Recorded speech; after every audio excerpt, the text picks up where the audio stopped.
আসসালামু আলাইকুম এভরিওয়ান, কেমন আছেন সবাই? আলহামদুলিল্লাহ, আমিও ভালো আছি। তো আপনারা জানেন যে আমি ভিডিও করে থাকি। তো আসলে আজকের ভিডিওটা হচ্ছে আমি আপনাদেরকে আমাদের ক্লাসরুম দেখাবো। আমাদের ক্লাসরুমটা কীরকম, সবাই কিভাবে বসে পড়ালেখা করে, ছাত্ররা কতগুলো, আমি আজকে আপনাদেরকে ক্লাসরুমটা দেখাবো। অবশ্যই আপনারা দেখতে থাকবেন, ভিডিওটা কাটবেন না। তো মজার ব্যাপার হচ্ছে আজকে আমরা রুমটা তো দেখব অবশ্যই, তারপরেও আমরা কোরআন তেলাওয়াত শুনবো। রুম দেখব এবং কোরআন তেলাওয়াত দেওয়া থাকবে, আমরা অবশ্যই কোরআন তেলাওয়াত শুনবো। তো আমরা অনেক ভিডিও দেখে থাকি।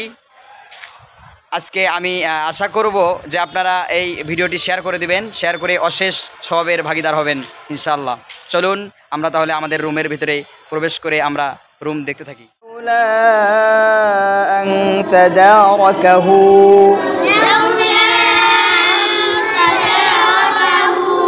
نعمة من ربه لنبذ بالعراء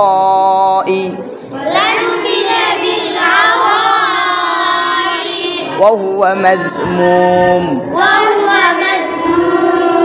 فاجتباه ربه فجعله من الصالحين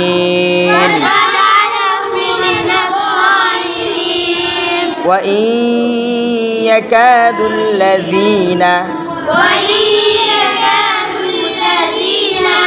كفروا ليزلقونك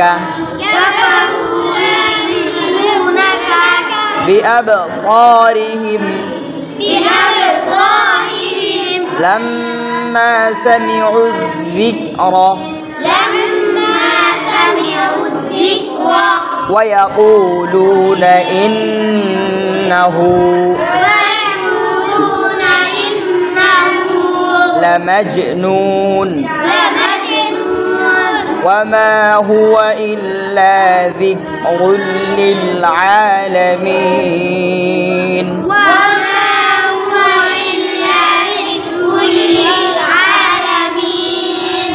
তো আপনারা এতক্ষণ রুমটা দেখলেন এবং কোরআন তেলাওয়াত শুনলেন। তো অল্প কয়েকজন ছাত্র, তো আসলে এটাই হচ্ছে আমাদের মাদ্রাসার প্রথম বর্ষ, মানে মাদ্রাসা শুরু।